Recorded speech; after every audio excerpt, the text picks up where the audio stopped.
দর্শক, এই মুহূর্তে এভার কেয়ার হাসপাতালের সামনে আছেন আমাদের সহকর্মী মামুন আব্দুল্লাহ। সরাসরি চলে যাচ্ছে সেখানে। মামুন, বেগম খালেদা জিয়ার শারীরিক অবস্থা ও চিকিৎসার বিষয়ে সবশেষ কি তথ্য আছে আপনার কাছে? মিথিলা, সবশেষ তথ্য জানাতে হলে আপনাকে গতকালকে রাতে যে doctor A Z Zahid Hossain brief করেছিল আমাদেরকে, সেটি আপনাকে বলতে হয়। তিনি এখন কিছুটা স্থিতিশীল আছেন এবং ডাক্তারের ভাষায়, অর্থাৎ চিকিৎসা বিজ্ঞানের ভাষায় যেটা বলতে হয়, তিনি চিকিৎসা গ্রহণ করতে পারছেন এবং তাকে যে ওষুধগুলো দেওয়া হচ্ছে সেই ওষুধগুলো তিনি গ্রহণ করতে পারছেন।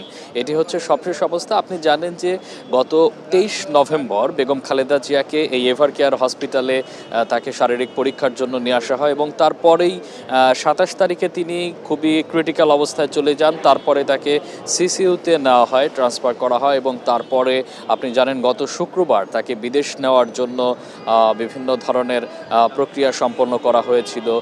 তারপরে হচ্ছে তার শারীরিক কন্ডিশন খুব একটা ভালো না থাকায় মূলত তাকে বিদেশ নেওয়া হয়নি এবং একই সাথে যে এয়ার অ্যাম্বুলেন্স কাতার সরকারের দেওয়া, সেটি না আসার কারণে তাকে আসলে নেওয়া সম্ভব হয়নি।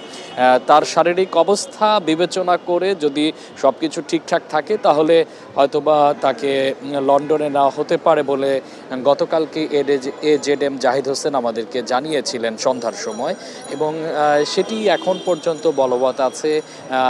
তাছাড়া আসলে বিএনপির পক্ষ থেকে, অর্থাৎ এজেড জাহিদ হোসেনের পক্ষ থেকে, মিডিয়া সেলের পক্ষ থেকে যদি কোনো কিছু না জানানো হয় তাহলে কিন্তু সাংবাদিকদের কোনো কিছু জানার আপাতত আর কোনো সুযোগ নয়। আপনার মতো আমরাও এখানে যারা সাংবাদিকরা আছি, আমরাও উদ্বিগ্ন আছি, সারা দেশের মানুষও উদ্বিগ্ন আছে খালেদা জিয়ার আসলে সবশেষ পরিস্থিতি কী সেটি জানার জন্য। একই সাথে আপনাকে একটু জানিয়ে রাখি যে গত বছরের, অর্থাৎ 2021 সালের মে মাসে খালেদা জিয়া একবার করোনায় আক্রান্ত হয়েছিল, তখনও কিন্তু এখানে সিসিইউতে তাকে রাখা হয়েছিল। সব কিছু মিলে আসলে তার শারীরিক অবস্থা স্থিতিশীল বলা চলে। তো এই ছিল আমার কাছে এভার কেয়ার হসপিটাল থেকে সবশেষ অবস্থা। মিথিলা। মামুন, আপনাকে ধন্যবাদ।